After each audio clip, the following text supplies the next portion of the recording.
चांदी की कीमतें आसमान पर हैं और ज्यादातर मीडिया इसे बस एक और सट्टेबाजी का खेल बता रहा है। लेकिन क्या हो अगर असली कहानी कुछ और ही हो? एक ऐसी कहानी जिसे शायद जानबूझकर छुपाया जा रहा है।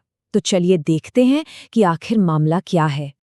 आज की तारीख है 26 जनवरी 2026 और चांदी का स्पॉट प्राइस है $108 और 14 सेंट्स। जी हाँ, $108, सिर्फ एक साल के अंदर 3 गुना से भी ज्यादा। आखिर ऐसा हो क्या गया? अगर आप न्यूज़ चैनल लगाएंगे तो हर कोई यही कहेगा कि अरे ये तो एक और बुलबुला है, एक बबल है जो कभी भी फट सकता है। लेकिन असली कहानी वो तो पर्दे के पीछे चल रही है। ये सट्टेबाजी की नहीं बल्कि एक नई औद्योगिक क्रांति की कहानी है। तो फिर असली कहानी है क्या? इस सवाल का जवाब हमें 3 अलग-अलग जगहों पर मिलेगा। और पहली जगह शायद आपको हैरान कर दे। हमारी पड़ताल का पहला सिरा हमें ले जाता है पेंटागन तक। यहाँ से चांदी की एक ऐसी डिमांड आती है जिस पर कोई समझौता हो ही नहीं सकता, और यहाँ कीमत कोई मायने नहीं रखती। जरा सोचिए, एक फाइटर जेट या एक मिसाइल, यहाँ एक छोटी सी भी गलती की कोई गुंजाइश नहीं होती।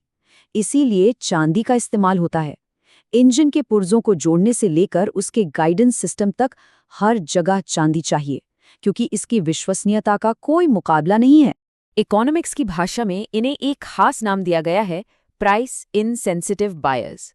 मतलब ऐसे खरीदार जिन्हें कीमत से कोई फर्क नहीं पड़ता। उनके लिए बस एक ही चीज मायने रखती है, परफॉर्मेंस और भरोसा। और बात बिल्कुल सीधी है, अगर चांदी $200 प्रति आउंस की भी हो जाए तो वो $200 ही देंगे। क्यों? क्योंकि कोई दूसरा ऑप्शन, कोई विकल्प है ही नहीं। और जब आपके पास कोई विकल्प न हो तो कीमत बेमानी हो जाती है।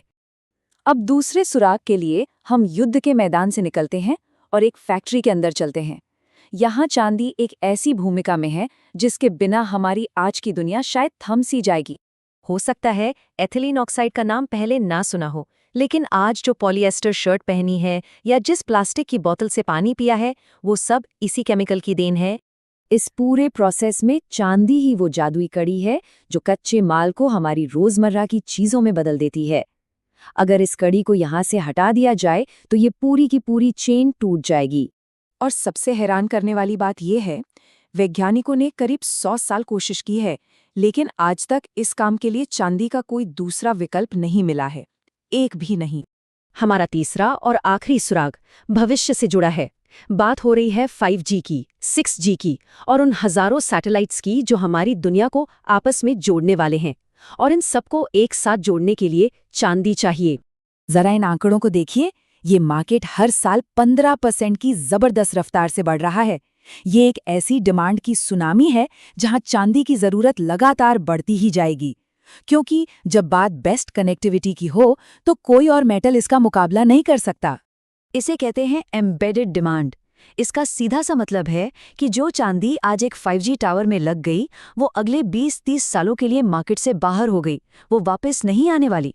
तो अब तक हमने डिमांड के 3 जबरदस्त सोर्स देखे, लेकिन कहानी का एक दूसरा पहलू भी है और वो है सप्लाई, जो इस डिमांड का साथ बिल्कुल नहीं दे पा रही। ये समझना बहुत जरूरी है। दुनिया की 70% चांदी तब निकलती है जब कंपनियां असल में तांबा या जिंक जैसी दूसरी धातुएं निकाल रही होती हैं। मतलब अगर चांदी का भाव बढ़ भी जाए तो खदानें सिर्फ चांदी के लिए प्रोडक्शन नहीं बढ़ा सकती, उनकी सप्लाई एक तरह से बंधी हुई है। -800 मिलियन आउंस, ये वो आंकड़ा है जो बताता है कि पिछले 5 सालों में दुनिया ने जितनी चांदी इस्तेमाल की है उतनी पैदा ही नहीं हो पाई। हम लगातार अपने भंडार को खाली करते जा रहे हैं। और इसकी वजह भी साफ है, ज्यादातर प्रोडक्शन दूसरी धातुओं पर निर्भर है।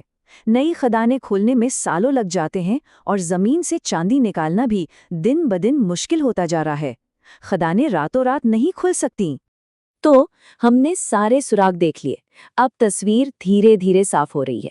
ये सिर्फ कीमत का ऊपर नीचे होना नहीं है, हम चांदी को एक कीमती धातु से एक रणनीतिक धातु बनते हुए देख रहे हैं। इतिहास में पहले भी चांदी की कीमतों में बड़े उछाल आए हैं, 1980 में, फिर 2011 में।